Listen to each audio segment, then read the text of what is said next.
ইসলাম প্রিয় শান্তিপ্রিয় মুসলিমদেরকে উস্কানি দেয়া হচ্ছে, উত্তেজিত করার জন্য আমার নবীকে গালি দেয়া হচ্ছে। এবার জনপ্রিয় ইসলামিক আলোচক মিজানুর রহমান আজহারী মহানবী সাল্লাল্লাহু আলাইহি ওয়াসাল্লামকে নিয়ে কটূক্তি বন্ধে সরকারকে হুঁশিয়ারি দিয়েছেন। গত মঙ্গলবার চাঁপাইনবাবগঞ্জে অনুষ্ঠিত তাফসিরুল কোরআন মাহফিলে বক্তব্য প্রদানকালে তিনি বলেন, ব্লাসফেমি আইনের মাধ্যমে কটূক্তিকারীদের সর্বোচ্চ বিচার নিশ্চিত করতে হবে, তা না হলে জনতা নিজেই বিচার করার সক্ষমতা হাতে তুলে নেবে। মহান আল্লাহ তাআলা ও রাসূল সাল্লাল্লাহু আলাইহি ওয়াসাল্লামকে নিয়ে কটূক্তিকারীদের বিচারের দাবিতে আবারও উত্তাল সারা দেশ। ধর্মপ্রাণ মুসলমানদের দাবি, ধর্ম অবমাননাকারীদের বিরুদ্ধে কঠোর ব্যবস্থা নিতে হবে। এমন পরিস্থিতিতে কটূক্তি বন্ধে সরকারের প্রতি হুঁশিয়ারি উচ্চারণ করেছেন জনপ্রিয় ইসলামিক আলোচক মিজানুর রহমান আজহারী। মাঠের অলরাউন্ডার আমি, আর ঘরের all rounder Tilex. Tilex toilet cleaner, clean মানেই টাইলক্স। তিনি আরও বলেন, শান্তিপ্রিয় মুসলমানদের উস্কানি দিতে পরিকল্পিতভাবে মহানবী সাল্লাল্লাহু আলাইহি ওয়াসাল্লাম ও আল্লাহ রাব্বুল ইজ্জতের নামে অবমাননাকর শব্দ ব্যবহার করা হচ্ছে।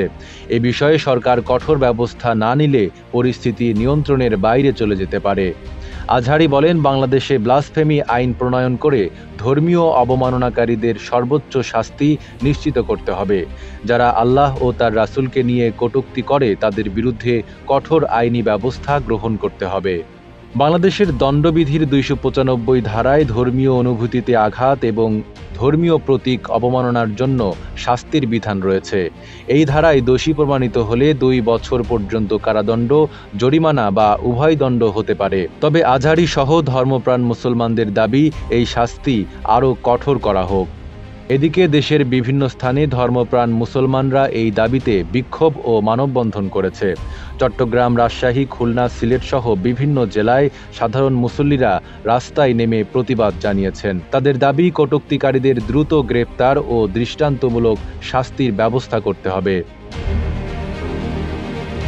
ধর্মীয় অনুভূতিতে আঘাত দেওয়ার ঘটনাগুলো একের পর এক ঘটে চলেছে, যা সাধারণ জনগণের মধ্যে তীব্র ক্ষোভের সৃষ্টি করছে।